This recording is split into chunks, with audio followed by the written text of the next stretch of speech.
Today's topic is growth assessment, and we are going to see how the growth is seen. And uh, this is the fetal growth, how the fetus grow from 8 week to 40 weeks. तो embryo till embryo इसको बोला जाता है 8 week तक embryo, और foetus उसके उपरांत बोलते हैं 12 वीक तक। फिर उसके उपरांत ओ ई आपने सुना होगा, ओवम एम्ब्रियो एंड फीटस, और 40 वीक्स तक फिर उसको फीटस बोला जाता है एंटिल द डिलीवरी।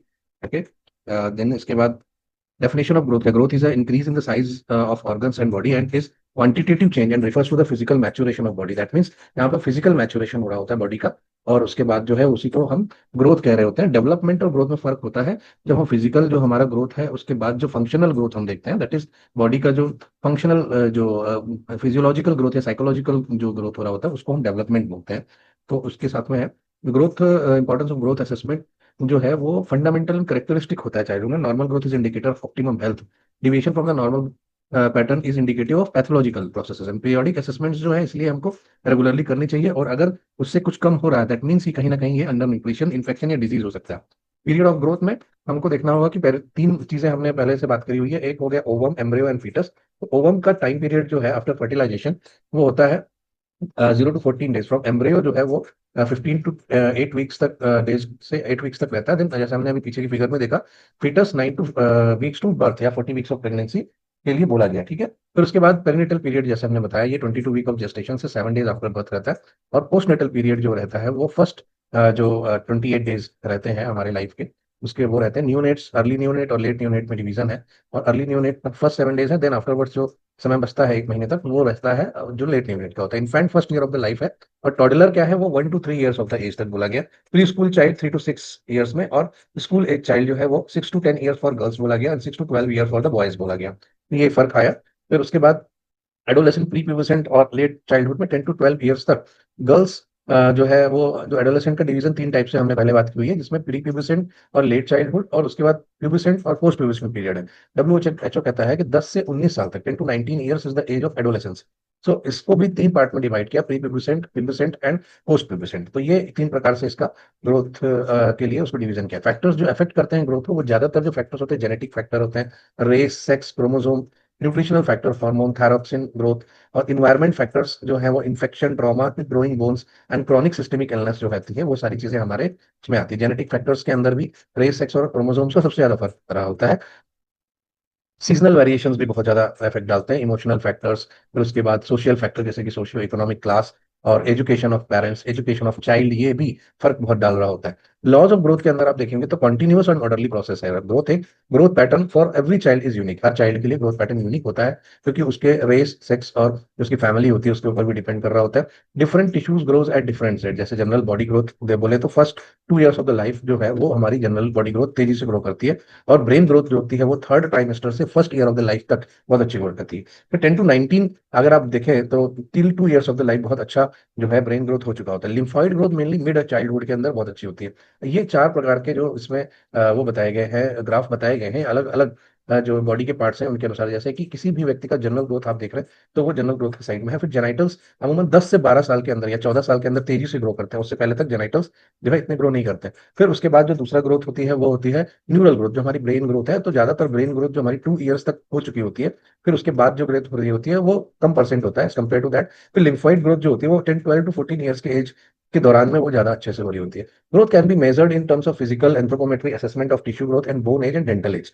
तो इसको जो है हम इन इन चीजों से हम दे सकते हैं। फिजिकल एंथ्रोपोमेट्री हम सबसे पहले पढ़ेंगे, किन किन चीजों को हम देखते हैं। फिजिकल एंथ्रोपोमेट्री में सबसे पहले वेट आता है, उसके बाद length, height, head circumference and chest circumference हम देखते हैं। जिसमें एज से इंडिपेंडेंट अगर देखा जाए तो कई बार जैसे 5 साल तक मिड आर्म सर्कमफ्रेंस का बहुत अच्छा रोल होता है। वहीं वेट फॉर हाइट अलग अलग जगहों के अनुसार अलग अलग होता है। और मिड आर्म सर्कमफ्रेंस और हाइट रेशियो, उसका हाइट के साथ रेशियो मिड आर्म सर्कमफ्रेंस के साथ जो हेड सर्कमफ्रेंस का रेशियो, और कुछ इंडेक्स होते हैं जैसे Quetelet's index, chondral index, Dugdale index, body mass index, ये सारे का भी रोल जो है इंपॉर्टेंट होता है। फिर वेट जो है उसका मेजरमेंट देखा जाता है, जो सबसे पहले जो अकॉर्डिंग टू एज जो चेंज होता रहता है। Child should be naked in minimum clothing के साथ आपको देखना चाहिए। Ideal is to use sliding beam balance जो हमारी आती है वो आपको यूज करना चाहिए। इलेक्ट्रॉनिक स्केल, क्योंकि इनका जो सबसे जो क्राइटेरिया ऑफ वो होती है क्लियरिटी, वो सबसे कम होता है। फिर उसके बाद weighing scale is checked for zero centre और infant on the scale tray and older is weighed on the standing. अगर इन्फेंट है तो आपको इन्फेंटोमीटर और जो है जो उसका इन्फेंट का वेइंग स्केल आता है उसके ऊपर करना चाहिए। ओल्डर चिल्ड्रन को स्टैंडिंग में वेट करना चाहिए। उसके बाद भी वेइंग मशीन के अंदर beam type weighing scale, Detecto weighing scale, electronic scale, bathroom type of scale, ये कई सारे स्केल आते हैं। सॉल्टर स्प्रिंग मशीन आप इसके अंदर देख सकते हैं, जो आप आंगनबाड़ियों के अंदर देखते हैं। फर्स्ट ऑफ जो आपका फिगर दिख रहा है उसके अंदर आप ये देख सकते हैं कि यहाँ पर किस प्रकार इलेक्ट्रॉनिक वेइंग मशीन आपको दिखाई दे रही है, और इनके जो प्रेसाइज होते हैं ये बहुत। फिर उसके बाद ओल्डर चिल्ड्रंस के लिए जो है मशीन इसमें आप देख सकते हैं, इसमें बच्चे खड़े होकर के अपना वेइंग वेइंग कर सकते हैं। फिर कुछ फॉर्मूलाज होते हैं जैसे जो अलग अलग एज के अनुसार होते हैं, जैसे 3 to 12 ईयर्स के लिए एक्सपेक्टेड जो वेट इन केजीज बताया गया, age into age plus 9 into upon divided by 2 जो है वो टिल 12 मंथ्स के लिए एज बोला गया। 1 to 16 के लिए इसी तरह से 2 ईयर प्लस 8 बताया गया, और 7 to 12 ईयर्स के लिए 7 ईयर्स माइनस 5/2 ये ऐसे एज बताया गया। तो अगर हम एल्गोरिदम देखें तो एट बर्थ जो है वेट जितना भी रहता है वो 2 गुना हो जाता है 5 मंथ्स पे। इसी तरह 3 गुना साल पे, 4 गुना 2 साल पे, और 3 साल पे 5 गुना हो जाता है। इसी तरह से 7 साल पे 7 गुना, और 10 साल पे 10 गुना। फिर उसके बाद जो हमारा वेट गेन है एज के अनुसार रहता है। जैसे जो एज वेट गेन वेलोसिटी होती है, वर्ड फर्स्ट 3 मंथ्स के लिए 30 ग्राम पर डे के तक की इसके अंदर वेलोसिटी होती है, और जबकि 3 to 6 मंथ्स तक ये 30 ग्राम्स पर डे के हिसाब से रहता है। 6 to 9 मंथ्स के लिए 15 ग्राम्स पर डे। तो जैसे जैसे बच्चा बड़ा होता जाता है उसका बाई वेट जो पर डे का वेट होता है एज जो वेलोसिटी ग्रोथ की होती है वो कम हो जाती है। तो इस तरह से जो है इसका हम निकालते हैं interpretation of W H O chart. जैसे आपने डब्ल्यू एच ओ चार्ट देखा तो यहाँ पे जो जेड स्कोर है यानी 0 परसेंटाइल यानी 50th परसेंटाइल पर जो है वो हमारा वेट को नॉर्मल बताया गया। और वेट फॉर एज के लिए बीएमआई, और जो है बीएमआई फॉर एज, ये सब जितनी भी चीजें हैं 50th परसेंटाइल के ऊपर नॉर्मल बताया गया है के पास नॉर्मल। इसके बाद 1 SD यानी स्टैंडर्ड डेविएशन जितना है, जितना जितना वो वेरिएट करता है उस एज के अनुसार, अलग अलग जगहों के अनुसार, तो वो प्लस और माइनस 1 SD आप देख सकते हैं इसमें दिया गया है। इसमें 1 SD लगभग जो है नॉर्मल की तरफ होता है, या +1 की साइड में थोड़ा सा वेट बढ़ के हो सकता है। फिर 2 SD जो है माइनस, और 2 SD इसमें बताया है।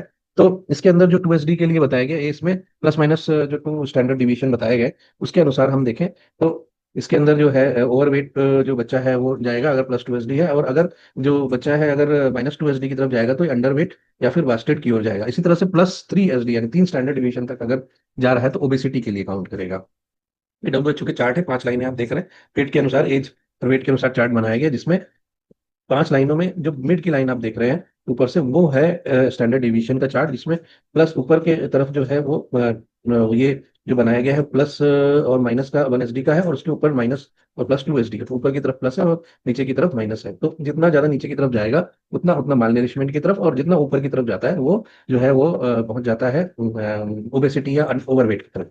फिर आईएपी का क्लासिफिकेशन जो किया गया वो बताया गया। आईएपी के क्लासिफिकेशन के अंदर वेट फॉर एज बताया, जिसमें 50th परसेंटाइल जो है वो जो मानी गई हार्वर्ड स्टैंडर्ड के अनुसार एज के अकॉर्डिंग वेट की, उससे अगर 80% तक वेट रहता है या उससे ऊपर रहता है तो नॉर्मल माना जाता है। और 71 to 80, 61 to 70 और 51 to 60% तक जब अगर वेट रहता है तो उसको ग्रेड 1 2 3, या 50% से कम हुआ तो लगभग जो है उसको वेट को जो है वो माल नरिशमेंट की ग्रेडिंग में बताया जाता है। फिर गोमेज क्लासिफिकेशन को मोर देन 90% अगर वजन है, उन्होंने जो गोमेज हार्वर्ड स्टैंडर्ड के अनुसार रहा, तो उसको नॉर्मल, और 1 2 3 ग्रेड के अनुसार 76 to 96, 60 to 75 और लेस देन 60 का वेट माना गया।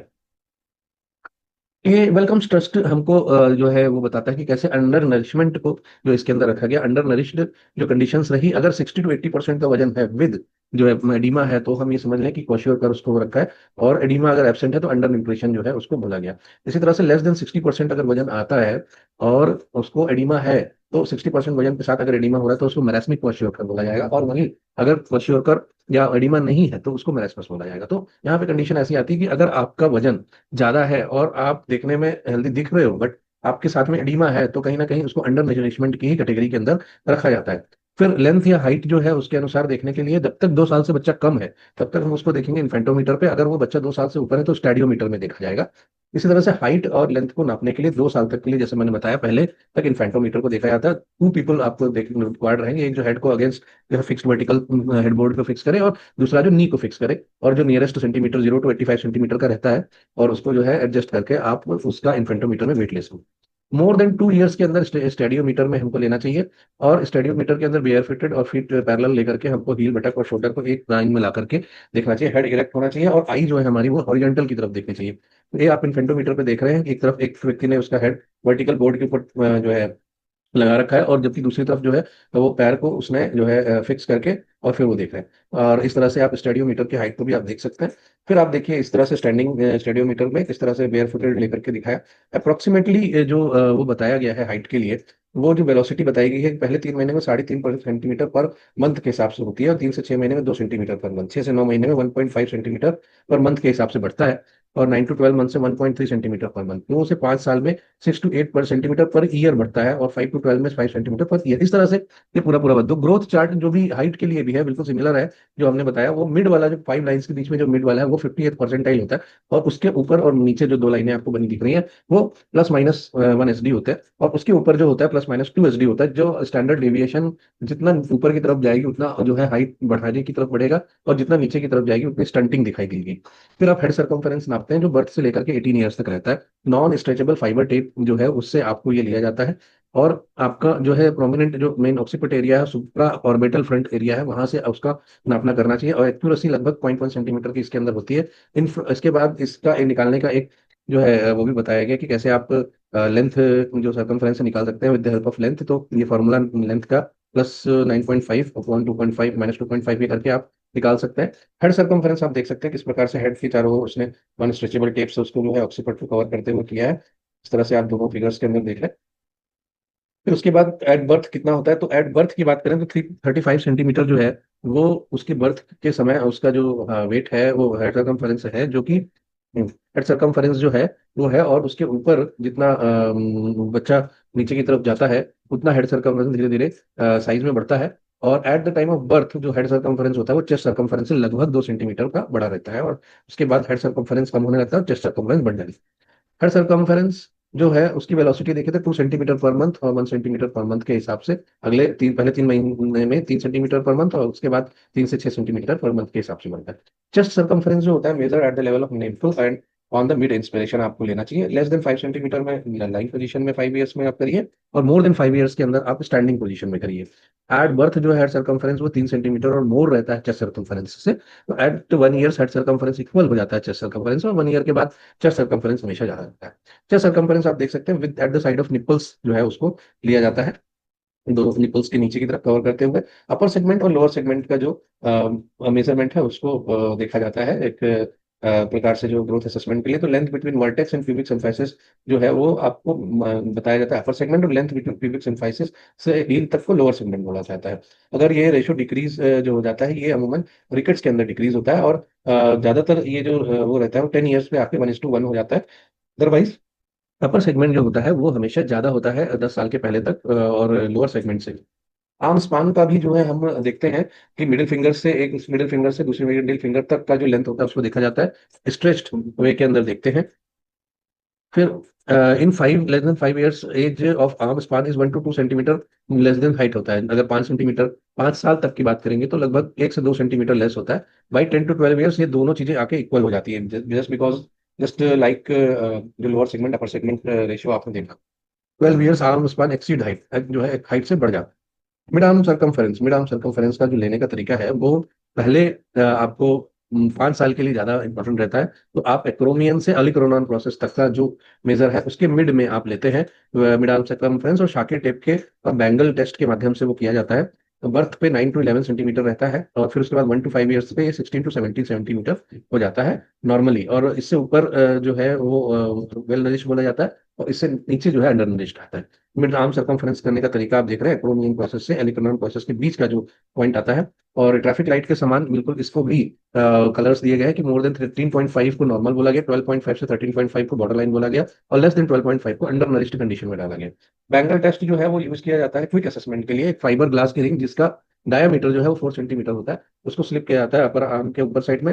अगर ये पास कर जाता है इट सजेस्ट की जो मिड आर्म सर्कमफरेंस है वो 12.5 सेंटीमीटर से कम होता है। आमतौर पे आंगनवाड़ियों के अंदर इस तरह का जो है मेजरमेंट इजी मेजरमेंट करने के लिए रखा जाता है। क्वैट स्टिक टेस्ट भी जो है एक इसके सर्कम्फरेंस जो होता है क्वेकर्स आर्म सर्कमफ्रेंस स्टिक होती है, उसके थ्रू मार्किंग किया जाता है, consist of broad and to set of marking height, और उसके बाद मिड आर्म सर्कमफ्रेंस का करस्पॉन्डिंग किया जाता है इसको।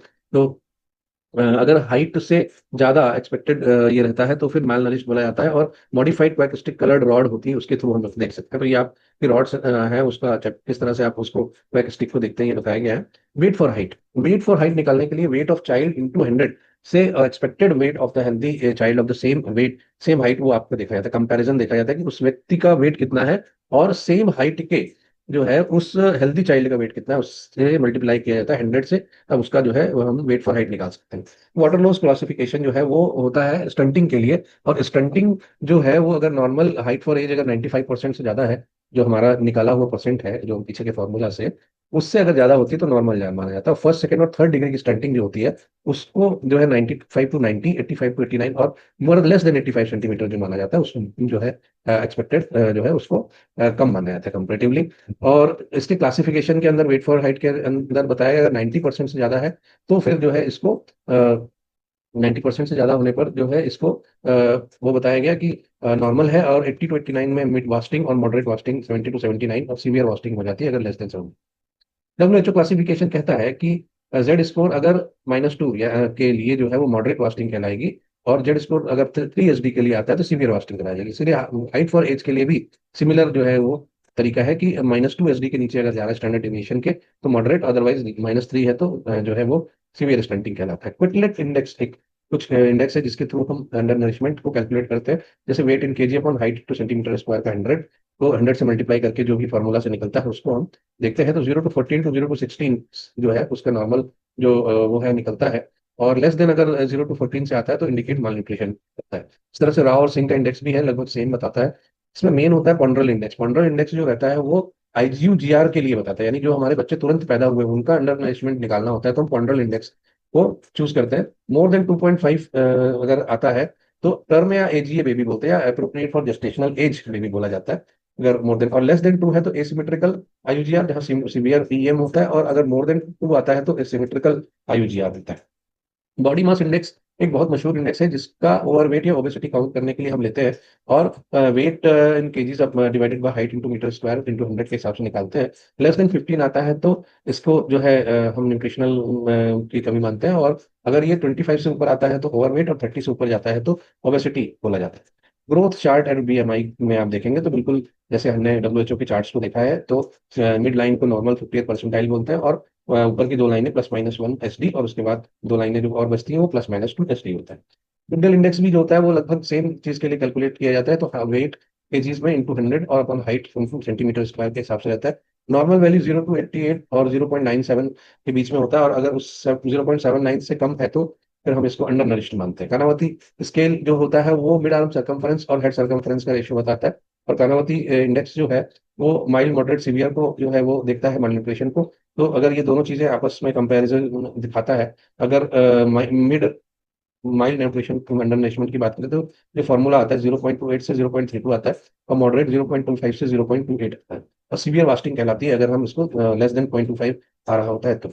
असेसमेंट ऑफ टिश्यू ग्रोथ करने के लिए हम और देखते हैं कि हमें टिश्यू ग्रोथ या फिर हमारा जो फैट का जो फैलाव है और या एडिपोज टिश्यू का फैलाव है वो कैसा है, तो उसको देखने के लिए ट्राइसेप स्किन फोल्ड थिकनेस में आप देख सकते हो, बाइसेप में देख सकते हो। स्किन फोल्ड थिकनेस को नापने के लिए लैंगेज हर्पेंडेंस स्किन फोल्ड कैलिपर होता है, उसके थ्रू हम इसका फैट का एस्टिमेशन या डिस्ट्रीब्यूशन कर सकते हैं। बोन एज क्या है, 0 to 18 ईयर्स के जो है बोन एज को डिटरमाइन किया जाता है x ray of the left wrist करके हम, और number of ossification centres into age +1 years को देखते हैं। न्यू बॉर्न के अंदर बोन एज का जो है नी और एंकल में देखा जाता है, और 3 to 9 मंथ्स के अंदर शोल्डर के उसमें किया जाता है, और 3 ईयर्स में रिस्ट पे किया जाता है। 12 to 16 ईयर्स पे एल्बो और हिप पर किया जाता है। डेंटल एज को नापने के लिए हम देखते हैं एट बर्थ तो कोई ऐसा नहीं रहता है, और 6 to 8 मंथ पर सेंट्रल इंसाइजर्स, 10 मंथ्स पर लिटिल इंसीजर्स, और 12 to 15 मंथ पे फर्स्ट मोलर और कैनाइन, ये सब हमें देखने को मिल सकता है। और एज वाइज जो होता है बोन में जो डेंटल ग्रोथ होती है वो धीरे धीरे बढ़ती जाती है। परमानेंट टीथ में जो है ये तो हमारे वो टीथ हैं जो एसिडुअस टीथ है, और परमानेंट टीथ जो होते हैं वो फर्स्ट मोलर सबसे पहले आता है जो कि 6 ईयर्स के एज पे आता है, और 7 to 8 एज के ईयर्स पे सेंट्रल और लेटरल इंसीजर्स आ जाते हैं। इसी तरह से धीरे धीरे परमानेंट जो अपने अपने टाइम से आ जाते हैं। जो थर्ड मोलर है वो 17 to 22 ईयर्स पे आ जाते हैं। यहाँ तक हमने ग्रोथ असेसमेंट जो देखी वो देखी मॉडर्न के अनुसार। अब हम बात करेंगे जो ग्रोथ हमारे आयुर्वेद के जो उसमें संहिताओं में वर्णित की गई है उसको हम देखेंगे। तो वो सबसे पहले जो हमको श्लोक मिलता है एक शिशु के बारे में या उसकी पोजीशन के बारे में, तो वो चरक शारीर 6 में बताया गया, गर्भस्थ मातु पृष्ठाभ ऊर्ध्व शिरा संकुच्यते अंगे न्यास्ते जरायुर्वत कुक्षौ। तो ये जो है सबसे पहले आया कि वही पृष्ठाभिमुख यानी पृष्ठ की तरफ और ऊर्ध्व से इस प्रकार से जो है बच्चा एक उसमें कुक्षी में रहता है। और उसके बाद अष्टांग संग्रह शारीर स्थान 2 में बताया गया कि गर्भस्थ खलु मातु पृष्ठाभिमुखो ललाटे कृतांजलि अंग संकुचितांग, संकुचित अंग के अनुसार के उसमें पृष्ठाभिमुख करके अष्टांग संग्रह उसको बोलते हैं। जैसा बताया भी गया कि just after delivery baby presents with posture as it was attained during the pregnancy, जैसा उसका प्रेगनेंसी के दौरान पॉस्चर था उसी प्रकार से वो अपने पॉस्चर को मेंटेन करता है और फिजियोलॉजिकली फ्लेक्शन पोजीशन में रहता है। हल्का सा इंक्रीज टोन रहता है, जैसे जैसे बच्चा बढ़ता है वैसे वैसे उसके अंदर एक्सटेंशन आने लगते हैं, एक्सटेंशन आने लगता है और फिजियोलॉजिकल फ्लेक्शन से वो बाहर। Role of nutrition in growth and development, तो ये बताया गया कि पिबत्य स्तन्यम तद वहवल देह स्तन्यम धात्रया उभो कार्यम तत् संपदि वत्सले। उन्होंने कहा कि जैसे अष्टांग हृदय ने ये बताया कि किस प्रकार से स्तन्य का या स्तन के द्वारा जो है स्तन्य को या दुग्ध को पीते पीते किस प्रकार से उसका देह की वृद्धि होती है। और काश्यप ने इसी को बताया कि अव्यवाहत बल अंग आयु रोगो वर्धते सुखम शिशु धात्र अनापत्ति शुद्ध क्षीर से लक्षणम, इन्होंने ये एक इस लोक देते हुए बताया कि अव्यवाहत बलांगायु रोगों की वृद्धि हो और शिशु और धात्री को अनापत्ति रहे, ऐसा शुद्ध क्षीर का लक्षण इन्होंने बताया। उसके बाद ये कारण रहे एक अच्छी ग्रोथ होने का जो है वो हमारे आचार्यों ने बताया कि न्यूट्रिशन हमको आवश्यक है। लेकिन कॉन्सेप्ट जो ग्रोथ का आयुर्वेद में रहा वो उन्होंने बताया कि किस प्रकार से किन किन जगहों पे एक शिशु को या एक हेल्दी चाइल्ड को किस एज पे लक्षण दिए गए। आचार्य चरक ने बताया कि चरक शरीर स्थान 8 के अंदर की 10 दिन ओल्ड चाइल्ड कैसा होना चाहिए, एक 10 दिन का बच्चा, वो उन्होंने चरक शास्त्र 8 में बताया। काश्यप ने 12 से 16 साल तक के बच्चों का जो लक्षण बताया वो लक्षणाध्याय में सूत्र स्थान में बताया। सुश्रुत ने 25 साल तक के बच्चों का जो लक्षण होना चाहिए उसको सूत्र स्थान 35वें अध्याय में बताया। आचार्य चरक ने पैरामीटर्स ऑफ जो परिपक्व धातु बाल है उसको उन्होंने 30 साल के आसपास के बच्चों का, जो 30 साल के आसपास का व्यक्ति है उसका बताया। तो आचार्य चरक ने 8वें जो चरक शारीर स्थान है उसके जाति सूत्री अध्याय के अंदर उन्होंने लक्षण दीर्घायु के लक्षण दिए और दीर्घायु के लक्षण दिए और न्यूली बॉर्न चाइल्ड के का नामकरण संस्कार जब होता है उस दिन उसका जो देखने में जो उन्होंने लक्षण बताया वो उन्होंने व्यक्त किए। कैसे बताया कि उन्होंने कहा कि जब केश और स्निग्ध, जब केश के बारे में बताया कि स्निग्ध सुबुद्ध मलह कृष्णा केसा, कैसा होना चाहिए केश, वो hair should be silky smooth और ब्लैक इन कलर होने चाहिए। सिर कैसा होना चाहिए, प्रकृति अति संपन्न ईशत प्रमाणम वृत्त रूपा, वृत्त रूप से होना चाहिए और उसका जो सर है वो बॉडी के अनुपात में बड़ा होना चाहिए। कर और पाद दोनों ही किस तरह से होना चाहिए, कर्माकारा कर्जा पादो कूर्माकारो, तो दोनों ही जो है वो कूर्माकार के जो है जो कूर्म जैसा होता है जैसा टॉर्टवाइज होता है उसके हाथों पैरों के अनुसार होना चाहिए। स्तन विप्रकृष्ट, विप्रकृष्ट जो है होने चाहिए स्तन, वैसे उन्होंने बताया। और फिर उन्होंने कहा कि जो है विप्रकृष्ट होना यानी दूर दूर होना चाहिए और ऐसा उन्होंने बताया। और कटी कैसी होनी चाहिए, उरस त्रिभागा हीना समा, pelvic part should be 1/3 of the chest, उन्होंने कहा भाई जो उर है वो जो है वो 3/3 भाग होना चाहिए, 1/3 ऑफ द चेस्ट। कर्ण कैसे होने चाहिए, उन्होंने कहा year should be form with cartilage elastic and well shaped, बहो बहल विपुल सम पीठो समो नीचो वृद्ध पृष्ठ अवनतो सुश्लिष्ट कर्णपुत्र अस्थित महाच्छिद्र कर्ण, इस प्रकार से होना चाहिए। आचार्य काश्यप इन लक्षण अध्याय में आचार्य काश्यप ने उसका जो है वो बताया काश्यप संहिता के अंदर। उन्होंने कहा कि काश्यप संहिता के अंदर उन्होंने लक्षण अध्याय में 12 से 16 साल तक के बच्चों का उन्होंने विवरण किया। तो उन्होंने सबसे पहले जो बताया 12 से 16 साल तक के बच्चों का कि किस प्रकार से पाद यानी कि पैर किस प्रकार से होना चाहिए, तो ये उन्होंने बताया कि a well foot with the vertical lines long life and wealthy अगर रहेगा तो इसके पैर कैसे होने चाहिए। तो पीनसो प्रतिष्ठित ऊर्ध्व लेख है आयुष्म धनवंतो दित्तपः, तो उन्होंने कहा जिसका फुट में वर्टिकल लाइंस होते हैं उसकी लॉन्ग लाइफ होती है। और अगर उस तरह से नहीं होता है तो टेल इक्विनोवोरस और क्लब फुट बोलते हैं, पेस प्लानस बोला जाता है, उस तरह हो सकता है। स्वस्तिक लांगल कमल शंख चक्र राजा, 16 फुट कैसा होना चाहिए, अगर स्वास्तिक वहां पे बन रहा है या साइन तो वो एक राजा का होता है। इसी तरह से ताम्र स्निग्ध सुभग यानी कॉपरी और स्मूथ फिट जिसके होते हैं वो लकी होता है, ऐसा लक्षण अध्याय में पाद के लिए या पैरों के लिए बताया गया। इसी तरह से वृषण प्रलंबो बृहतो गौरस से रक्त लोमशो मध्यास्मतो पीनो प्रशस्यते, उन्होंने कहा भाई कि अगर पिंक हेयरी जो है स्क्रोटम है तो मिड लाइफ है, वेल डेवलप्ड है तो गुड लाइफ है, और थिन और अंडर डेवलप्ड है तो लाइफ अच्छी नहीं है और इंपोर्टेंट भी हो सकता है। शेफ यानी कि पेनाइल की बात करें ऑर्गन की, तो उन्होंने कहा प्रजनन मृदु दीर्घ मृच्छति बृहताम निवृत्ति मणि महाकोशम महाश्रोता सस्यते।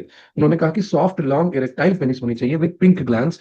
पेनिस और पिंक ग्लैंड्स जो है सफिशिएंट होनी चाहिए यूरेथ्रल ओपनिंग। और अगर ऐसा है तो गुड कंसीडर्ड किया जाता है। अगर ऐसा नहीं है तो पुरुलेंट, अगर यूरेथ्रल रिचार्ज हो रहा है तो highly suggestive of gonorrhoeal urethritis हो गया, ऐसा इन्होंने बताया। फिर योनि कैसी होनी चाहिए, योनि के बारे में उन्होंने बहुत अच्छा और लंबा विवरण दिया है। कृष्ण का शकटा आकृति जो है, शकटाकार, वो योनि सबसे बढ़िया बताई गई है। पीन है तो सौभाग्यवान, और अलम लंब अगर है, धुंधली है तो अपत्य का, यानी कि जो बच्चा होता है उसका वध हो जाता है, अबॉर्टिव होती है। फिर मंडला अगर है तो व्याभिचार जो है व्यभिचारिणी होती है वो। सुश्रुत ने जो है वो एक 25 साल के मेच्योर्ड बच्चे का आतुरोपकरणी अध्याय के अंदर 25 साल के व्यक्ति का जो है उन्होंने बताया कि किस तरह से बच्चा उसके अंदर होना चाहिए। तो उन्होंने सबसे पहले उन्होंने पाद पार्श्व पृष्ठ स्तन इत्यादि ललाट के बारे में बताया, और पृष्ठ जंघा मेड़ ग्रीवा गंभीर सत्व गूढ़ संधि शिरा स्नायु और स्थिर इंद्रिय होना चाहिए, ऐसा इन्होंने बताया। आचार्य सुश्रुत ने यह भी बताया कि मध्य आयु और अल्प आयु के लक्षणों को भी बताया दीर्घ आयु के लक्षणों के साथ। फिर सुश्रुत ने अंगुली प्रमाण बताया, उनके स्वयं के अंगुल से किस प्रकार से मेजरमेंट किए जाए वो उन्होंने बताया। आचार्य ने डिवाइड किया जो है, Acharya has divided the body into 6 parts and given anguli praman for every body. उन्होंने शरीर को 6 भागों में विभाजित किया और अंगुली प्रमाण बताया।